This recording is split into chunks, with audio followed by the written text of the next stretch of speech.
Fight me. Now let's talk a bit about Zachary Evans, the #1 overall recruit in the 2020 class.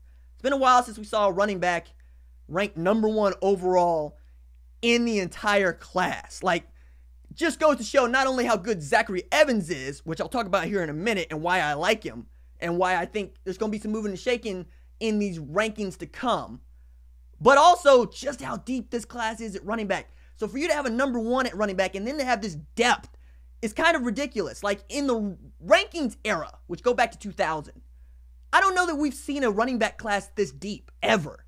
Like, I'm going to just read you some names. At #1, you got Zachary Evans.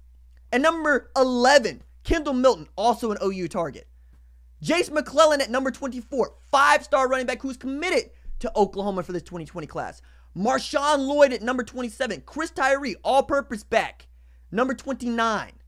DeMarcus Bowman at number 30. Bijan Robinson at number 32. And for perspective, 5-star quarterback Bryce Young is number 36. Tank Bisbee at number 38. And Don Chaney at number 47. That's ridiculous. That's 9 guys inside the top 50 who play running back. And you might think, like I think, running back is the most overrated position in football today because you're just not as dependent on a feature back as you used to be 15, 20 years ago. Which is why it's going to be really interesting to see who pays Le'Veon Bell what, and what, if anything, there is to be said about a guy like C.J. Anderson carrying the Rams on his back while Todd Gurley sits there on the sideline basically healthy. It's really difficult to have a conversation and argument where you get to say that your running back is the most valuable player to your offense. Dallas Cowboys can't even say that. And Zeke is the feature back. Zeke is the franchise unless Dak Prescott gets hurt, right? If Dak Prescott gets hurt, it doesn't matter what Zeke is doing. So Dak is still the most important player on the Dallas Cowboys, even though Zeke is the best player on the Dallas Cowboys, and Amari Cooper starting to push him for that number. But it all starts with Dak Prescott, starts with quarterbacks. Football is forever going to be a quarterback league because you're always going to have dudes like me, dudes like Lincoln Riley, want to throw the rock around. That's what we're going to do. We're going to try to go score points. Really hard to do that if you run the ball and play defense.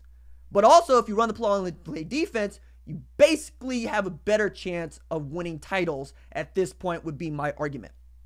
So it'll be interesting to see what happens with this loaded running back class and who ends up being the cream that rises to the top. And one of the reasons that I like Zach Evans is because he's demonstrating that there are still running backs that are out there kind of like Reggie Bush was. When the play is completely broken down and there are 6 guys that should tackle you in the backfield for a 20-yard loss, Zach Evans was shaking them like a bowl full of Jell-O and taking off to the house the other way. He's 6'1", he's 210, he's as big as he is fast. But the thing that you need to pay attention to in his huddle film is just what happens when the play is dead. Like, actually dead. They should have tackled him. I mean, they should have formed a circle around him, sang Kumbaya, and then put their arms around him again because he was that tackled. But he wasn't tackled because he shook him or he ran over him, made something happen, and he got to the end zone. That's why Zach is the #1 overall recruit in this 24/7 composite 2020 class. Now, I think that there are just too many running backs in this top 50 for it to remain this way. I think you got a few more 5-stars than you're going to have in December. I think when camp season actually gets into high gear during the summer, you're going to see a lot of moving and shaking. We're started with the opening regionals, right? My man Brandon was down there at Miami. I'm going to be at Dallas next month. We're going to get to see some really good competition, some really good one-on-one battles, and we'll see some more moving and shaking in that composite ranking system. But it has to be said, right now the running backs are deep. And it's been a very long time since we could say that, and that's going to have consequences on football going forward. What is not so deep, what I think is going to be interesting to watch, is the defensive line recruiting, like I've been saying. I just don't see a lot of dominant guys right now. Could reveal themselves as we get closer to the summer, but right now it's Brian Breeze and a bunch of dudes.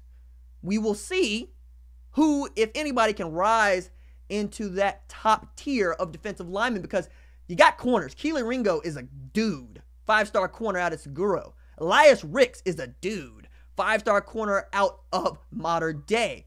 Darian Green Warren is a dude. 4-star corner out of Mater Dei, also committed to Oklahoma. You got safeties, you got corners, you got linebackers. Justin Flo, gonna be a dog when he gets wherever he's going. Like, his game isn't so nasty that you want to call him Vontaze Burfict, but he plays the game mean and just is a bully. So that's the guy that comes to mind. The guy that comes to mind is the dude that played at Arizona State that poked his head over the top and looked straight down at Matt Barkley and told him what was what when he was at USC, and then he destroyed him. Just ran right over the top of the center like he was Jeremiah Trotter and whooped him. Like, that's what we're into. But Zach Evans is also in play for Oklahoma. Now, I know that Texas is the leader here, but Zach would not mind playing alongside Jase McClellan, even though he probably would prefer playing alongside a guy like Kendall Milton. I don't think that Jase McClellan is the kind of dude you're going to kick off either. I don't see that happening. Jase McClellan, as long as he wants to be Oklahoma, he's going to stay at Oklahoma. And I think that if Zach Evans wanted to commit, yeah, that'd be a nice tandem to have in your 2020 class. I don't think you're going to take 3 running backs in this class as much as people want to. And that is going to get me into a conversation about the committable offer and the uncommitted offer and so forth, so on, that I hope to talk about on Fight Me on Sunday. I'm really looking forward to that rundown. If you missed it, I got the replay. You should go check that out. Check the chat.